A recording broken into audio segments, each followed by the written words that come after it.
REESE space time, bitches! Woo! Oh! What the fuck? At the end of the day, we'll come up with some pretty sick sounds.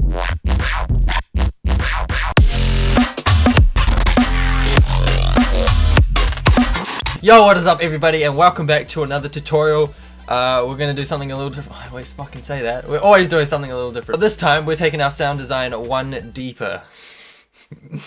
Nice. Alright, the two things you're gonna need for this tutorial is operator inside of Ableton, and the second thing's probably Ableton, because you need Ableton to run operator and shit like that. So if you don't know, operator is an FM synth inside of Ableton, and it is absolutely mental. I'm really getting into FM synthesis at the moment. It is just the possibilities, and then when you OTT them, it's just like, I've really got nothing else to say. Let's just dive into the tutorial. So the first thing you need is just basically leave it on its default patch. So with the FM chain going in a straight line, A to B, B to C, C to D, or it's the other way around, D to C, C to B, and B to fucking A. Why is that so hard to say? So you want to click OS A and then change from sine to, oh, you can't even see that, but square D is the one we're going for.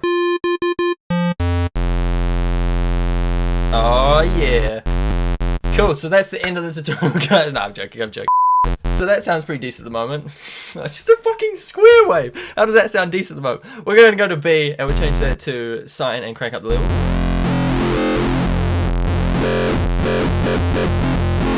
So you notice when we bring up the level, we're getting some interesting results already. Maybe we won't touch the chorus that much. But if you can remember like old school D&B, am I even going to attempt to beatbox this? Low notes would be like, and then high notes would be like, and then they do like a pitch sweep, go down to from the high notes to the low notes, so it goes like this. And that's because it's sampling, but we can kind of create a similar effect by adjusting the fine tune.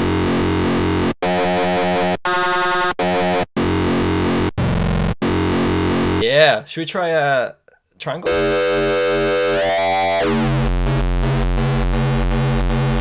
Yeah, okay. And we're just gonna leave that at the moment. We're gonna come back and automate the shit out of operator later on. I'm talking like 5 lanes of different automation. It's gonna get hectic, but it's gonna be worth it. Stick around. So next up, we're gonna go ahead and turn on the pitch envelope. And we can crank that up even higher. So if you do decide to grab it by this point, I should warn you, make sure the sustain is at 0. You should probably just adjust the decay instead of being a twat and just like go, let's see what this does. See, just like 5 seconds in operator and we're creating like crazy sound.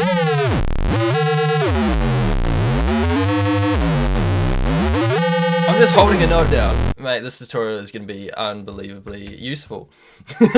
Weirdly enough. Oh man, I love FM synthesis. Alright. Well, maybe you should just marry it. Fuck off. I'm roasting myself. Alright, next up, we're going to go ahead and choose an audio effect. And you know what it is. It's OTT, right? Maybe around 80% OTT. And then here's where things get REESE. Actually, let's make some MIDI. Control or Command Shift M. Should we do D&B or glitch hop? You know we're going to do glitch hop because we definitely didn't just release a glitch hop pack. And then we're going to go ahead and drag a filter on top of that. And we're going to go ahead and move the filter before the OTT, that's essential. So we've got low pass, high pass, band pass, notch pass, is that even a thing? And then morph. Morph is the tits, right? Because the thing with morph is you can change it from low pass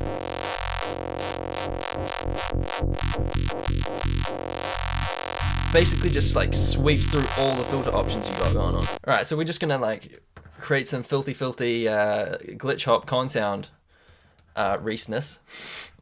Is that a word? It's gonna be a word from now on. Bring A to bring up the automation. Drag this out and make sure we've selected frequency for our automation. I'm making it purposely swingy, so notice how I'm not exactly doing 16ths, I'm doing like slightly swung 16ths. No, there we go. And then we're gonna go ahead and click morph, and we're gonna have some fun with this as well.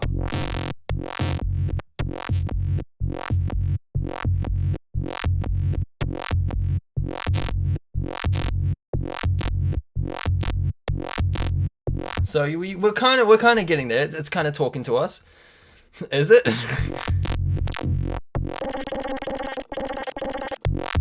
Alright, getting there, getting there. And then the next thing you're going to use is yet another filter. But we're going to change this to the notch. Yeah, that's the classic part about the REESE bass. It's always the notch, and you carve out like a specific frequency in the mid-range and it just goes super fat and it sounds lovely. Sick. Alright, we're going to fan this up with some chorus a little bit. Notice how it just makes it a little bit wider. Maybe some, where is phaser? Oh, there it is. Oh yeah, we're getting gritty, we're getting REESE, and then it's everybody's favorite fucking effect, saturator. So that's kind of REESE, but here's where it gets fucking mental, right? Oh yeah. Yeah, we're gonna leave fine how it was before. 20 something. And then we're just gonna go ahead and adjust the course.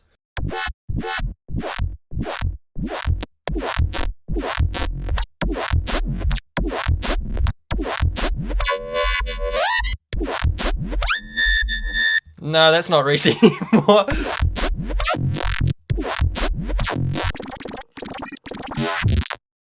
Oh, that's fat. Sick. Should we even add like another os on top of it? You have no idea what I'm selecting. I'm just running through the different oscillators. It kind of gets cut off by the bottom of the screen. Sorry about that.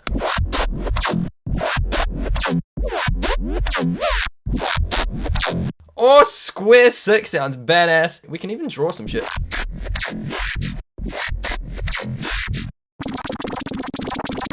Alright, so you're noticing how the sub bass is just fucking messy and ew. So we can easily fix that by getting rid of it. I mean, REESE bass don't need sub bass.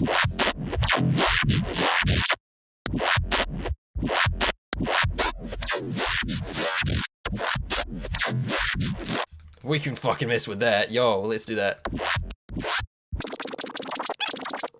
You know, I think we've got a little bit too much warp at the moment. I want to kind of keep it around those low pass regions. Sweet. What was I saying? The sub bass. That's right. So we can just group this. And then maybe bring in an analog. Or any other sine wave producing synth. But I'm a big fan of analog, so. And we're gonna select all our effects and keep them on the operator channel. Otherwise the effects are gonna be affecting the sub bass and we don't want that. All right, we've got our healthy sine wave right now. Yeah, that's deep enough. That's a really bad choice words. Overdrive, that's right. I love fucking overdrive and cranking this on a sub. It's just so fatty.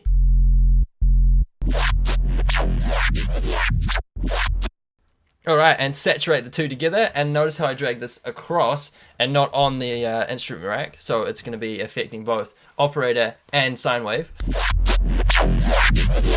So another thing we're going to try is lock the automation like this. So all our crazy ass curves that we've been creating, such as that, stays in place while we adjust the MIDI.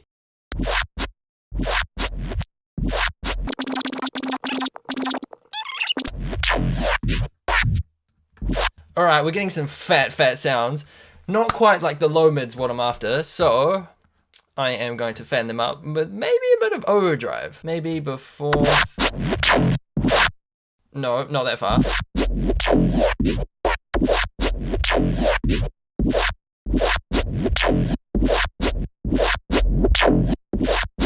The quest for low mids, here we go. We're gonna find him. Oh shit! Alright, we're gonna automate that.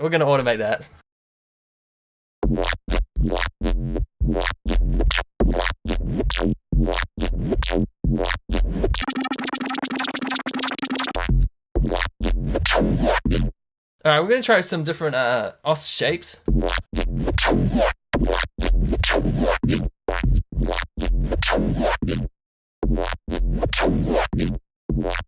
User.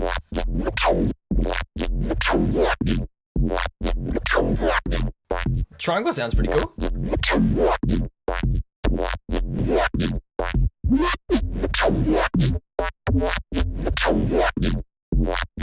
You know what? We're automating that as well. See, that's where resampling comes into. You like record this bit and it's like.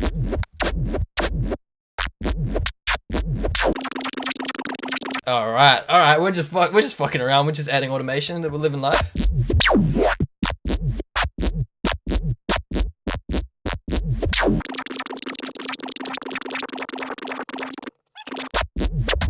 The filter basically plays a massive part of this processing. If you turn it off.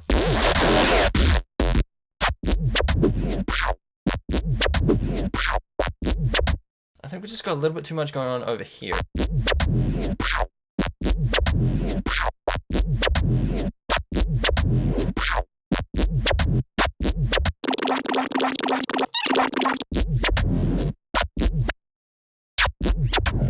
Alright, I think we're making it worse, so I'm just gonna stop.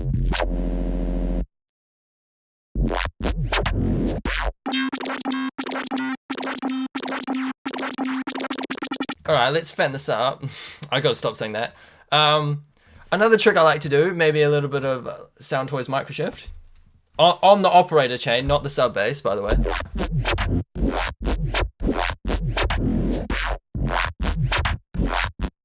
We can do that trick with chorus. So what you do is you hit this asterisk 20 button and then you crank up the feedback. No, and then.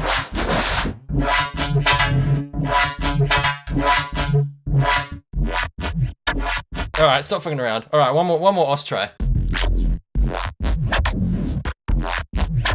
Yeah, there's a lot going on to this chain. If I was smart, I'd probably use like macros and then like assign them to different macros so I could just tweak knobs and then get some crazy sounds. But I was gonna say, but I'm not smart. But I'm impractical when it comes to Ableton, so we're just not gonna do that. All right, so we're gonna go to the separate audio channel, hit resampling, in, record enable, and just like record this respace that we got. All right, you know, that's pretty sick. And let's solo it, turn on auto, and hear it back. Yeah, not a fan of that middle section, but a fan of this section. Big fan of that section. So maybe just drag it there. Yeah, that's a bit messy. So we've got these three cool parts right here. Fat. I'm definitely not going to plug this shit out of the latest Antidote pack. Maybe. Matrix, link in the description. Free sounds. Yeah.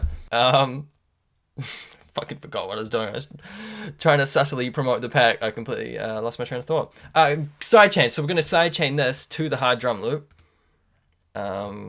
Yeah, but EQ, make sure only we're getting the low end, below like 200, that's being sidechained, which is like the kick and maybe the bottom end of the sub. If not, it's going to be sidechaining with like the hi-hats, which is going to sound fucking dumb. So.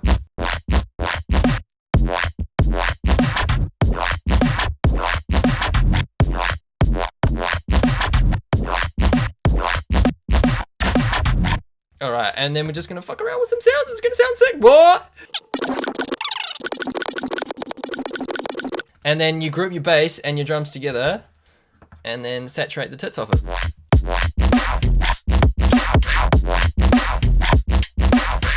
At the end of the day, oh my god. I just realized how long this tutorial is going to be. I'll chop it down as much as I can. I know like in-depth sound design can be a bit of a drag for some people, but other people it's like, I want to know every single detail you're doing to the sound. So I'll try to find the balance between the two. But at the end of the day, we'll come up with some pretty sick sounds.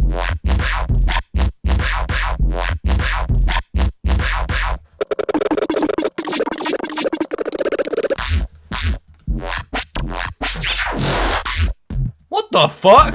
FM is honestly insane. You can create some sick results with it and then just OTT and filter that and boom, Bob's your uncle. But the main concepts I want you to take away is use operator, create some fucked up sounds, and then run that through like a low pass filter, maybe like a morph filter, and get some crazy results switching between band pass and low pass and high pass, etc, etc. And then OTT that so it sounds amazing, and then just, yeah, crank it with some chorus, maybe a little bit more notch pass. I really need to know the proper name of that. Some overdrives and some classic effects like phaser. And yeah, that's how you get your crazy respace. So yeah, if you did enjoy this video, it would help if you left a big thumbs up. Yeah, I'll catch you guys in the next tutorial. Have a fantastic day, and I will see you later. Peace.